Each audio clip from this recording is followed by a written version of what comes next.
जय हिंद दोस्तों, स्वागत है आपका बिहार पुलिस प्लस दरोगा सेट नंबर 4 में, जिसमें हम आपको जीके जीएस के प्रश्नों को इसमें हम देखते हैं। तो चलिए बिना किसी देरी के सेशन को स्टार्ट करते हैं और देखते हैं एक एक करके सभी प्रश्नों को, जो कि हमारे एग्जाम्स के लिए जो है उपयोगी होंगे। तो सबसे पहले चलते हैं प्रश्न संख्या 1 की तरफ। 18 दिसंबर 2022 को मिसाइल विध्वंसक युद्धपोत आईएनएस मोरमुगाओ को कहां पर भारतीय सेना में शामिल किया गया? ऑप्शन है ए मुंबई, बी गोवा, सी विशाखापट्टनम या डी कोलकाता। तो दोस्तों सही आंसर हो जाएगा ए मुंबई। ठीक, विध्वंसक मिसाइल युद्धपोत जिसका नाम है आईएनएस मोरमुगाओ को मुंबई से इसको शामिल किया गया भारतीय सेना में। तो सही आंसर क्या हो जाएगा? ए मुंबई। नेक्स्ट प्रश्न देखते हैं, प्रश्न संख्या 2। नवंबर 2022 में कौन उत्तर प्रदेश राज्य की पहली महिला कमिश्नर बनी है? ऑप्शन है ए लक्ष्मी सिंह, बी नंदिनी सिंह, सी विमला गोयल या फिर डी रजनी चौहान। सही आंसर हो जाएगा ए लक्ष्मी सिंह। लक्ष्मी सिंह नवंबर 2022 में उत्तर प्रदेश राज्य की पहली महिला कमिश्नर बनी है। तो आंसर ए बिल्कुल सही है। नेक्स्ट देखते हैं प्रश्न संख्या 3। भारतीय ओलंपिक संघ की पहली महिला अध्यक्ष कौन चुनी गई है? ऑप्शन है ए दीपा कर्माकर, बी मेरी कॉम, सी पीटी उषा और डी कर्णम मल्लेश्वरी। सही आंसर हो जाएगा सी पीटी उषा जी को भारतीय ओलंपिक संघ की पहली महिला अध्यक्ष के रूप में चुना गया है। तो सही आंसर हो जाएगा सी पीटी उषा। नेक्स्ट देखते हैं प्रश्न संख्या 4। भूपेंद्र पटेल दूसरी बार गुजरात के मुख्यमंत्री बने हैं, उनका संबंध किस पार्टी से है? ऑप्शन है ए आईएनसी, बी आप, सी बीजेपी या फिर डी आरजेडी। तो दोस्तों बहुत ही इजी प्रश्न है, सही आंसर हो जाएगा सी बीजेपी। भूपेंद्र पटेल का संबंध बीजेपी पार्टी से है। नेक्स्ट देखते हैं प्रश्न संख्या 5। दिसंबर 2022 में कौन टेबल टेनिस फेडरेशन की पहली महिला अध्यक्ष बनी है? ऑप्शन है ए रवीना गौतम, बी अनीता खन्ना, सी नगमा खान या फिर डी मेघना अहलावत। तो हम लोगों का सही आंसर हो जाएगा डी मेघना अहलावत। मेघना अहलावत जो है टेबल टेनिस फेडरेशन की पहली महिला अध्यक्ष बनी है। दोस्तों आप इस गलत फहमी में मत रहिएगा कि मेघना अहलावत जो है एक टेबल टेनिस प्लेयर, मतलब टेबल टेनिस की कोई प्लेयर होंगी जी, ऐसा बिल्कुल नहीं है। भारत में जो है कोई भी कुछ भी बन सकता है। जैसे देख लीजिए अमित शाह का बेटा जैसा, क्रिकेट से दूर दूर तक कोई लेना देना नहीं है, लेकिन बीसीसी का प्रेसिडेंट बनकर बैठा हुआ है। ऐसे बहुत सारे क्षेत्र में जो है, खासकर खेल वाले क्षेत्र में लोग घुस रहे हैं, जो कि खेल से कोई लेना देना नहीं है और उसमें घुस कर भी राजनीति उसमें भी टेल रहे हैं, और जिसके कारण जो है बहुत दिक्कत हो रहा है। खेल हम लोग देख सकते हैं, आप लोग भारत के देखिए, इतना भारत का इनकम होता है क्रिकेट से, सब ठीक है, लेकिन जब क्रिकेट वर्ल्ड कप का बारी आता है तो कहाँ कहाँ से बुझाइल उठा के धो देता है, सब निमन प्लेयर को बैठा देता है लोग। तो ये सब स्थितियाँ बनी रहती हैं। तो देखिए मेघना अहलावत जो है, मतलब यही कहना था, मेघना अहलावत कोई मतलब ये मत समझिएगा कि ये कोई प्लेयर है। ये जो है एक नेता है, उनका नाम एग्जैक्ट याद नहीं है, उनकी पत्नी है मेघना अहलावत। बेचारी को मन किया होगा कि टेबल पर हम खेलेंगे तो लो टेबल टेनिस फेडरेशन के अध्यक्ष बन जाओ। तो सही आंसर होगा मेघना अहलावत। बहरहाल इन सबसे क्या लेना देना, सही आंसर होगा मेघना अहलावत। चलिए नेक्स्ट देखते हैं प्रश्न संख्या 6। दिसंबर 2022 में कौन भारतीय मूल की महिला न्यूयॉर्क में फेडरेशन रिजर्व बैंक की प्रथम उपाध्यक्ष नियुक्त हुई हैं? ऑप्शन है ए वनीता राव, बी सुमन झा, सी सुष्मिता शुक्ला या फिर डी अवनी घोषाल। सही आंसर हो जाएगा सी सुष्मिता शुक्ला जो है दिसंबर 2022 में न्यूयॉर्क में फेडरल रिजर्व बैंक की प्रथम उपाध्यक्ष चुनी गई हैं, जो कि भारतीय मूल रूप से मतलब है, भारत मूल की हैं ये। ठीक, नेक्स्ट क्वेश्चन देखते हैं हम, प्रश्न संख्या 7। वर्ष 2020-21 में मक्के की सर्वाधिक उत्पादकता बिहार के किस जिले में दर्ज की गई है? चूंकि बिहार पुलिस और बिहार दरोगा के लिए है तो कुछ बिहार के ही प्रश्न होने चाहिए। ठीक, हालांकि ऐसा कुछ जरूरी नहीं है कि बिहार का है तो बिहार का खूब प्रश्न पूछता है, एक आध क्वेश्चन पूछ देता है। लोग इस मतलब गलत फहमी रहते हैं कि बिहार पुलिस है बिहार दरोगा है तो बिहार का क्वेश्चन खूब इसमें टेल कर देगा, ऐसा कुछ नहीं है। कुछ क्वेश्चन दे देता है जो कि देना भी चाहिए, लेकिन ऐसा नहीं है कि बहुत सारा क्वेश्चन आपको दे देगा, इसलिए कुछ बिहार के भी स्पेशल क्वेश्चनों को मैंने ऐड किया है। ठीक, तो पहला ही क्वेश्चन कह रहा है कि वर्ष 2020-21 में मक्के की सर्वाधिक उत्पादकता बिहार के किस जिले में दर्ज की गई है? ऑप्शन है ए लखीसराय, बी अररिया, सी बक्सर या डी पूर्णिया। सही आंसर हो जाएगा डी पूर्णिया। पूर्णिया में 2021 के दौरान सबसे अधिक मक्के की उत्पादकता को देखी गई थी। सही आंसर क्या हो जाएगा? डी पूर्णिया। नेक्स्ट देखते हैं प्रश्न संख्या 8। निम्नलिखित में से बिहार के किस स्थान पर जैव प्रौद्योगिकी महाविद्यालय की स्थापना प्रस्तावित है? ऑप्शन है ए मधुबनी, बी बक्सर, सी आरा या डी शिवहर। सही आंसर हो जाएगा सी आरा। आरा जो कि भोजपुर जिला में पड़ता है। इसमें बिहार के क्या बोलते हैं जैव प्रौद्योगिकी विद्यालय की को स्थापित करने की इसमें प्रस्तावना है। देखते हैं कब तक ये स्थापित होगा। ठीक, तो सही आंसर क्या हो जाएगा? आरा हो जाएगा। नेक्स्ट प्रश्न संख्या 9। वर्ष 2020-21 में बिहार सरकार का पेंशन और वेतन पर राज्य के कुल व्यय का कितना प्रतिशत रहा? ऑप्शन है ए 29.8%, बी 29.7%, सी 31.3% या फिर डी 28.8%। सही आंसर हो जाएगा बी 29.7%। वित्तीय वर्ष 2020-21 के दौरान बिहार सरकार का टोटल पेंशन और वेतन पे खर्च रहा, कुल मतलब जो व्यय था उसका। तो कितना आंसर होगा? 29.7। नेक्स्ट प्रश्न को देखते हैं, प्रश्न संख्या 10।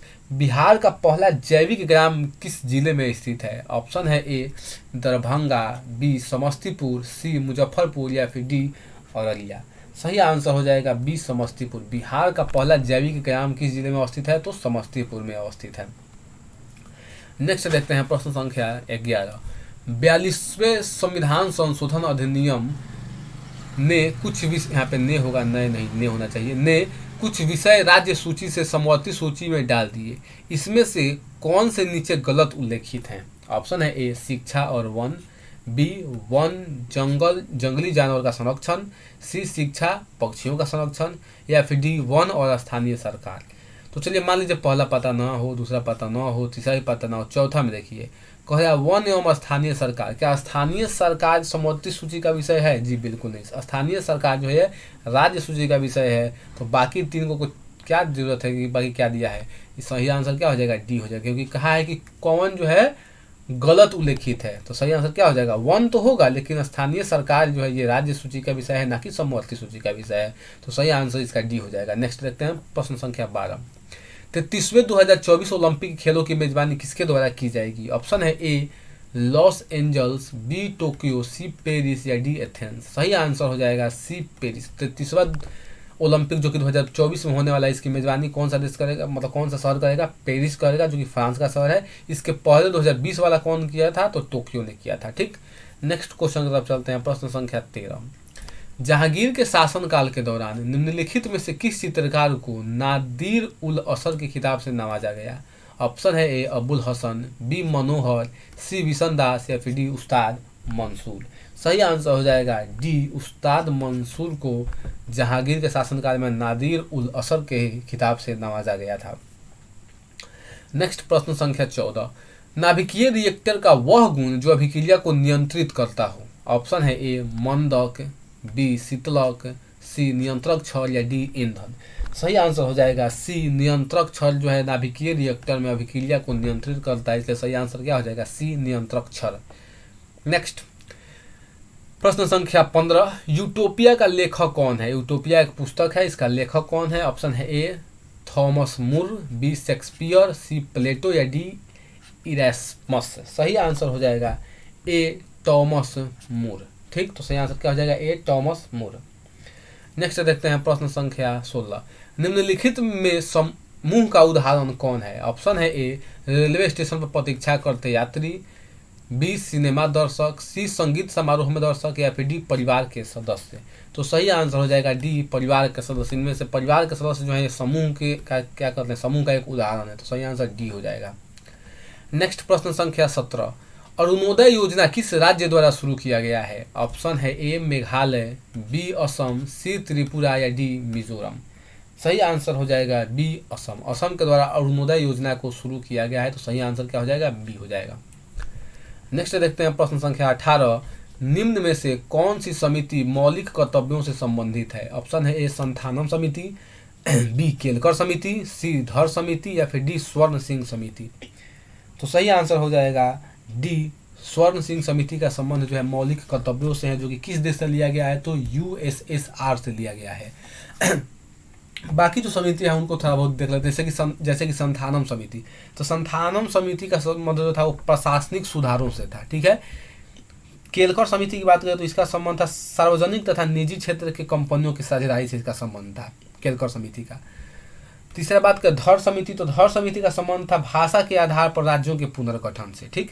तो इन तीनों को। चौथा स्वर्ण सिंह समिति, तो ये मौलिक कर्तव्य से संबंधित था ही, तो चारों को भी याद रख सकते हैं। संथानम समिति प्रशासनिक सुधार, केलकर समिति सार्वजनिक तथा निजी क्षेत्रों के साझेदारी से संबंधित था, धर समिति भाषा के आधार पर राज्यों का पुनर्गठन, ठीक। तो चलिए नेक्स्ट प्रश्न की तरफ चलते हैं। प्रश्न संख्या 19, किसे 2021 में साहित्य के क्षेत्र में नोबेल पुरस्कार दिया गया? ऑप्शन है ए Abdul Razzaq Gurnah, B सुकुरो मनाबले, C David Macmillan, या फिर डी अवेदम पटापुटियम। सही आंसर होगा ए अब्दुल रज्जाक गुरनाह को 2021 में साहित्य के क्षेत्र में नोबेल पुरस्कार दिया गया था। 2022 में किसे दिया गया है? तो 2022 में दो संस्थानों को दिया गया है, जो कि एक तो यूक्रेन का है और दूसरा जो है रसिया का है। एक है मेमोरियल और एक है मेमोरियल और एक कौन है यार, दिमाग से वो भी उतर रहा है। और एक व्यक्ति को भी मिला है, व्यक्ति को नहीं मिला है, दो संस्थानों को मिला है, एक यूक्रेन का है और एक जो है और रूस का है। तो एक तो मेमोरियल है, एक वाला जो है सिविल राइट फॉर साइंस कुछ लिबर्टी करके है, याद नहीं आ रहा है, इसको आप चेक कर लीजिएगा, ठीक है। तो चलिए नेक्स्ट प्रश्न तरफ चलते हैं। प्रश्न संख्या 20, गंधार कला शैली समन्वय है किसका? ऑप्शन है ए भारतीय और पार्सियन कला का, बी भारतीय और चीनी कला का, सी भारतीय और तुर्क अफगान कला का, या फिर डी भारतीय और ग्रीक कला का। सही आंसर हो जाएगा डी भारतीय और ग्रीक कला का। गंधार कला शैली जो है भारतीय और ग्रीक कला का क्या है? समन्वय है। नेक्स्ट प्रश्न संख्या 21, बीमा नियामक एवं विकास प्राधिकरण का मुख्यालय कहाँ है? ऑप्शन है ए नई दिल्ली, बी हैदराबाद, सी अहमदाबाद, या फिर डी चेन्नई। सही आंसर हो जाएगा बी हैदराबाद। बीमा नियामक एवं विकास प्राधिकरण का मुख्यालय हैदराबाद में है। नेक्स्ट प्रश्न की तरफ चलते हैं। प्रश्न संख्या 22, भारत की राष्ट्रीय आय में किस क्षेत्र का सबसे कम योगदान है? ऑप्शन है ए प्राथमिक क्षेत्र, बी द्वितीय क्षेत्र, सी तृतीय क्षेत्र, या डी इनमें से कोई नहीं। सही आंसर हो जाएगा ए प्राथमिक क्षेत्र। भारत की राष्ट्रीय आय में सबसे कम योगदान करता है प्राथमिक क्षेत्र, लेकिन सबसे अधिक लोग किस में लगे हैं? प्राथमिक क्षेत्र में लगे हैं। सबसे ज्यादा योगदान करता है तो वह है तृतीय क्षेत्र, जिसको सेवा क्षेत्र भी कहते हैं, सेवा क्षेत्र। तो इस बात को भी याद रखिएगा, ठीक है। नेक्स्ट देखते हैं प्रश्न संख्या 23, किस गुप्तकालीन शासक को कविराज कहा जाता है? ऑप्शन है ए श्रीगुप्त, बी चंद्रगुप्त द्वितीय, सी समुद्रगुप्त, या फिर डी स्कंद गुप्त। सही आंसर हो जाएगा सी समुद्रगुप्त। समुद्रगुप्त को कविराज भी कहा जाता है। नेक्स्ट प्रश्न संख्या 24, 1565 ईस्वी में कौन सा प्रसिद्ध युद्ध हुआ था? ऑप्शन है ए पानीपत का युद्ध, बी खानवा का युद्ध, सी पानीपत का द्वितीय युद्ध, या फिर डी तालीकोटा का युद्ध। तो पानीपत का जो प्रथम युद्ध है ये तो 1526 में हो गया था, ठीक। बाबर और इब्राहिम लोदी के बीच हो गया था, ठीक। खानवा का युद्ध 1527 में हुआ था, ये भी बाबर और राणा सांगा के बीच हुआ था, ठीक। पानीपत का द्वितीय युद्ध हुआ था, ये 1556 में हो गया था, अकबर और हेमू के बीच में हुआ था। अकबर की तरफ से बैरम खान लड़े थे। और तालीकोटा का युद्ध जो था ये हुआ था 1565 ईस्वी में, जो कि विजयनगर साम्राज्य और दक्कन सल्तनत के बीच में हुआ था। तो सही आंसर क्या हो जाएगा? डी तालीकोटा का युद्ध। नेक्स्ट प्रश्न देखते हैं। प्रश्न संख्या 25, पटना को प्रांतीय राजधानी किसने बनाया था? ऑप्शन है ए शेर शाह, बी अलाउद्दीन हुसैन शाह, सी इब्राहिम लोदी, या फिर डी शहजादा अजीम। सही आंसर हो जाएगा ए शेर शाह। पटना को प्रांतीय राजधानी किसने बनाया था? तो शेर शाह। क्वेश्चन पूछा जाए पाटलिपुत्र को किसने राजधानी बनाया था या इसकी स्थापना किसने की थी? तो उसका आंसर हो जाएगा उदयन, ठीक, उदयन। पाटलिपुत्र की बात की जाए स्थापना तो उदयन, और पटना की बात की जाए तो शेर शाह, याद रखिएगा। नेक्स्ट प्रश्न संख्या 26, कुक्का आंदोलन को किसने संगठित किया था? ऑप्शन है ए गुरु रामदास, बी गुरु नानक, सी गुरु राम सिंह, या डी गुरु गोविंद सिंह। सही आंसर होगा सी गुरु राम सिंह। गुरु राम सिंह ने कुक्का आंदोलन को क्या किया था? संगठित किया था। नेक्स्ट देखते हैं प्रश्न संख्या 27, भारतीयों को वर्ष 1947 में सार्वभौम सत्ता सौंपने की योजना निम्न में से किस नाम से जानी जाती है? ऑप्शन है ए डुरंड योजना, बी मार्ले मिंटो योजना, सी माउंटबेटन योजना, या डी वेबल योजना। तो सही आंसर हो जाएगा सी माउंटबेटन योजना के तहत जो था भारत को सत्ता सौंपा गया था, ठीक। तो सही आंसर हो जाएगा सी माउंटबेटन योजना। नेक्स्ट देखते हैं प्रश्न संख्या 28, 8वीं पंचवर्षीय योजना का नवीन प्रारूप किसके निर्देशन में तैयार किया गया था? ऑप्शन है ए मोहन धारिया, बी प्रणब मुखर्जी, सी सुब्रमण्यम स्वामी या फिर डी कमल मुरारका। सही आंसर हो जाएगा प्रणब मुखर्जी। 8वीं पंचवर्षीय योजना का नवीन प्रारूप किसने तैयार किया था, किसके मतलब निर्देश में तैयार हुआ था? तो प्रणब मुखर्जी के निर्देश में तैयार हुआ था। नेक्स्ट प्रश्न देखते हैं प्रश्न संख्या 29, निम्न में से कौन सी जलधारा ठंडी जलधारा है? ऑप्शन है A Gulf Stream, B El Nino, C Kuroshio या फिर डी हम्बोल्ट जलधारा। तो गल्फ ऑफ स्ट्रीम जो है ये गर्म जलधारा है, तो ये भी नहीं होगा। एल नीनो ये भी गर्म जलधारा है, क्यूरोसियो ये भी गर्म जलधारा है, तो ऑप्शन डी हम लोग का सही आंसर हो जाएगा। हम्बोल्ट जलधारा जो है ये ठंडी जलधारा है। नेक्स्ट देखते हैं प्रश्न संख्या 30, किस अनुच्छेद के अंतर्गत राष्ट्रपति उच्चतम न्यायालय से परामर्श मांग सकता है? ऑप्शन है ए 124, बी 129, सी 143 या फिर डी 226। सही आंसर हो जाएगा सी, अनुच्छेद 143 के तहत जो है राष्ट्रपति सुप्रीम कोर्ट से परामर्श मांग सकता है। देना या नहीं देना ये सुप्रीम कोर्ट पर डिपेंड करता है। सुप्रीम कोर्ट चाहे तो दे, ना चाहे तो ना दे। अगर सुप्रीम कोर्ट कोई सलाह देता भी है तो ये राष्ट्रपति पर डिपेंड करता है कि वो उस सलाह को माने या ना माने, यानी कि सुप्रीम कोर्ट सलाह देने के लिए भी बाध्य नहीं है। अगर सुप्रीम कोर्ट सलाह देता भी है तो राष्ट्रपति उसको मानने के लिए बाध्य नहीं है। तो सही आंसर क्या हो जाएगा? 143 के तहत जो है राष्ट्रपति उच्चतम न्यायालय से क्या परामर्श मांग सकता है। तो दोस्तों ओवरऑल ये रहा आज का हमारा सेशन। उम्मीद करता हूँ आपको सेशन अच्छा लगा होगा। सेशन अच्छा लगा हो तो क्या करना है आप जानते हैं, ठीक है। तो चलिए अब इसी के साथ हम विदा लेंगे, और उससे पहले ये रहा मेरा क्या बोलते हैं इंस्टाग्राम आईडी। आप चाहें तो आप मुझे इंस्टाग्राम पर भी फॉलो कर सकते हैं। यहाँ पे आपको पढ़ाई के लिखाई के सिवा बाकी सब चीज़ देखने को मिल जाएगा। कहने का मतलब वहाँ पे ऐसा बात नहीं है कि वहाँ पढ़ाई लिखाई, वहाँ पे कुछ अपनी पर्सनल फोटोज़ वीडियोज़ अपलोड होता है। तो चाहे तो फॉलो कर सकते हैं, नहीं चाहते हैं कोई बात नहीं। चलिए तो यहीं पे सेशन को स्टार्ट करेंगे। बहुत बहुत धन्यवाद आपका अंत तक जुड़ने के लिए।